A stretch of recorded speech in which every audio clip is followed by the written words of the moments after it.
Ok, pode falar. Portanto, é um fato dá conta de que teria um esquema que envolvia a administração de Samambaia. Segundo a jornalista que escreveu, ela apurou e tinha um esquema direcionado, né, para prestação de serviço.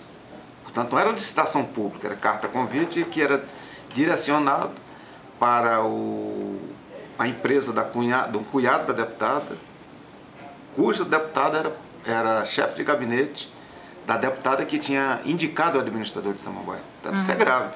Dá conta também de um esquema aqui dentro da Câmara Legislativa, que tinha pessoas fantasmas, né, que eram contratados com altos salários aqui dentro da Câmara Legislativa, e que essas pessoas estavam repassando, na época, o dinheiro que recebia para terceiros, né, não ficava com eles. Né? Então, isso é um fato grave. Isso, inclusive, agora é fruto de uma apuração de um esquema semelhante na Assembleia Legislativa do Paraná, né? A Polícia Federal prendeu um monte de gente em função disso. Portanto, o que eu estou propondo? Eu não estou dizendo que a Celina é ou deixa de ser criminosa. Eu estou dizendo que existe um fato e estou pedindo que esse fato seja apurado. Portanto, eu encaminhei uma representação à mesa diretora da Câmara Legislativa para que oficie a Comissão de Ética e Decoro Parlamentar, bem como o corregedor da Câmara, para que apure. Tanto, o que cabe nesse momento à Câmara Legislativa? Fazer a apuração rigorosa desse fato. Se ficar comprovado, cabe a eles também propor a punição. De que tamanho que vai ser a punição? Nós não estamos dizendo que ela é criminosa, nós estamos dizendo que existe um fato e que esse fato precisa ser apurado. E estou pedindo também ao Ministério Público do Distrito Federal que apure, porque envolve dinheiro público, né? O dinheiro da Câmara Legislativa não é dos deputados, é dos contribuintes que pagam os impostos. Das administrações, a mesma coisa, não é do administrador, é de quem paga imposto nessa cidade. Estou pedindo também à mesa diretora que, enquanto durar as investigações, que a deputada seja afastada da presidência da Comissão de Ética e Decoro Parlamentar, até para que seja apurado com a mais alta isenção. Uma outra coisa que eu acho fundamental é que não permaneça aqui dentro o corporativismo, porque é preciso que qualquer denúncia que surgir contra qualquer deputado precisa que seja apurada. É assim que você dá credibilidade ao Poder Legislativo. A gente não pode fazer um jogo de compadrio aqui dentro, onde fica um protegendo o outro. Né? Ninguém precisa de proteção, a gente precisa da verdade. Portanto, à medida que a verdade vier à tona, a casa estará protegida. Enquanto a gente continuar passando a mão na cabeça, fazendo de conta que não existe, e as denúncias pipocando, isso aqui vai para o descrédito perante a opinião pública, né? E aí vai ter mais gente pedindo o fechamento de um poder que é importante que exista, que é o Poder Legislativo. Agora tem que ter independência, tem que ter autonomia, mas acima de tudo tem que ter seriedade. Deputado, a legislatura que vocês vão investigar é a passada, né? Onde a deputada não era uma parlamentar. A deputada Celina era apenas chefe de gabinete. Juridicamente isso é possível, deputado? Já foram fatos que se deram aqui dentro. Estou dizendo que ela fez. Se fez, foi fatos aqui dentro. Ela era chefe de gabinete de uma deputada. Portanto, são irregularidades cometidas naquele momento e que precisam ser investigadas. A gente não pode, até porque esse conceito que existe de imunidade parlamentar, por que a gente está acabando com a imunidade? É porque muitas vezes grandes criminosos nesse país gastaram milhões de reais com campanhas eleitorais para que adquirisse o manto da imunidade parlamentar, que se tornou uma verdadeira impunidade parlamentar no Brasil. Agora, aí alguém, eu já vou até me antecipar, que eu sei que você vai fazer essa pergunta, alguém vai dizer, mas e os mensaleiros do PT? Eu sou petista, sou filiado ao Partido dos Trabalhadores. Eu pedi que tudo fosse investigado, porque eu não queria que ficasse nada absolutamente acobertado. E a verdade é que até hoje ninguém provou em absoluto nada com relação a desvio de recurso público por parte daquelas pessoas que agiram de maneira que não deveriam ter agido.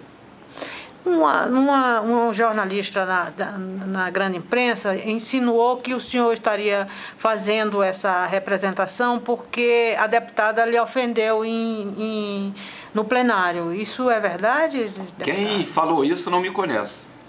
Não conheço o comportamento do deputado Chico Vigilante. Eu não guardo mágoa de ninguém. Eu não tenho inimizade com ninguém. Agora, o que eu busco sempre é a verdade. eu seria muito baixo, muito pequeno, né, de propor uma representação contra a deputada Celina Leão por ela ter se comportado de maneira inadequada lá na Câmara Legislativa. Eu jamais faria isso. Não estou fazendo com mágoa, com revolta, nem com ódio da deputada. Eu estou fazendo porque é um fato. O fato existe e precisa ser apurado. Eu não estou acusando um deputado individualmente. Eu estou querendo que a verdade venha à tona para que o Poder Legislativo se salve. O que não pode é a gente começar uma legislatura vindo de uma com os maiores desgastes da história da Câmara Legislativa e você começar outra legislatura com um monte de denúncias e nada sendo apurado. Um monte de denúncias jogando tudo para debaixo do tapete. Na verdade, aqui nem sequer tapete existe, né? Portanto, não tem como guardar sujeira aqui dentro da Câmara Legislativa. Na reportagem do Correio Brasiliense, eles falam de preservar as fontes, né? Ninguém se identificou quando fez a denúncia a respeito dos parentes que foram... não, os parentes não, porque isso pode ser fácil de fácil provação, né? Eu estou falando daquela prática de transferir o salário, né? Fazer Os funcionários fantasmas. Sim, de funcionários fantasma.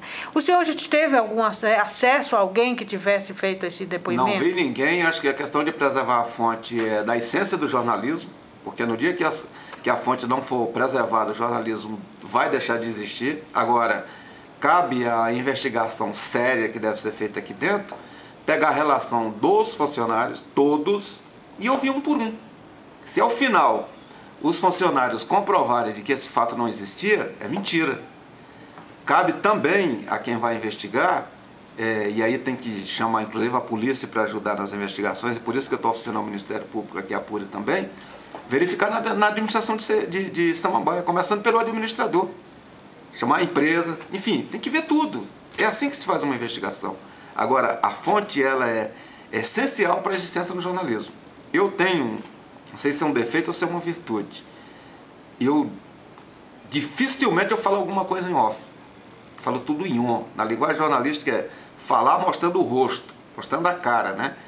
E em alguns momentos, quando algum jornalista foi ofendido em matérias que eu fui fonte, tem até uma da Samanta, não, da Ana Maria, da Samanta Salum, que ela hoje é até porta-voz do governo do Distrito Federal, mas na época ela era jornalista do Correio Brasiliense. Eu fiz uma denúncia de uma maracutaia que tinha acontecido no hospital de Samambaia, e era verdade. E a médica, que era dona do hospital, processou o Correio e processou a Samanta. Eu me ofereci para ser testemunha em juízo. E fui lá, sustentar que a matéria era da minha lavra. O que eu fiz? Primeiro levei a denúncia ao Ministério Público Federal, o procurador acatou a denúncia, à medida que ele acatou a denúncia, começou a apuração e virou matéria jornalística. É assim que são feitas as coisas, né? Eu também concordo com o senhor, deputado. Agora, assim, eu lhe perguntei porque, assim, a preservação da fonte, quer dizer, a fonte seria da onde, entendeu? Ela estaria aqui dentro, porque foi do gabinete. A Globo hoje, inclusive, não sei se você viu o DF meio-dia, né? Aparece as pessoas falando, não mostra o rosto, mas está lá a voz. Portanto, existe, né? Agora cabe a uma investigação séria chamar todos os funcionários para que eles venham depois.